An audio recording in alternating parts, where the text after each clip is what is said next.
I'm interested to hear on the COVID front how that has directly impacted your long and short term planning for next year and what areas of focus will be different for you. What we've learned this year is as things have come along and we've had to react to it, we did it agilely and we came together with the right people and the right resources.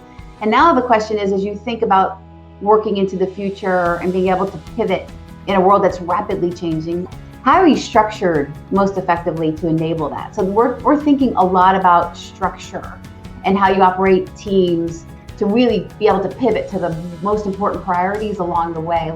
Do you feel like the global piece is part of what best positioned you to navigate this past year? Just because in having the experience of working abroad and then coming back and managing a global team, you're managing a remote workforce. You've already developed that skill, even though you were doing, of course, extensive travel. You have to go through a process of learning to be an effective leader and partner to your team across jurisdictions and time zones. And how do you stay connected? How do you make sure they get what they need? You have to figure out how to drive performance remotely. And you do that through regularly checking in, a lot of communication. Your team needs to know that you're there for them. Let's have a conversation. Let's start with, how are you?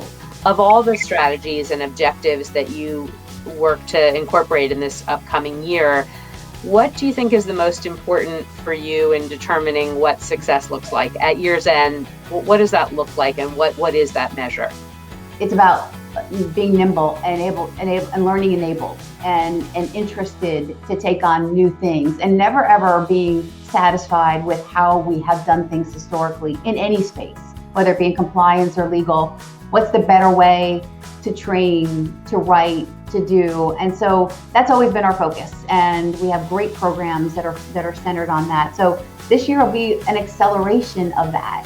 Thank you so much for this conversation. Wishing you continued success. I look forward to next time. I want to thank Axiom for hosting our conversation today.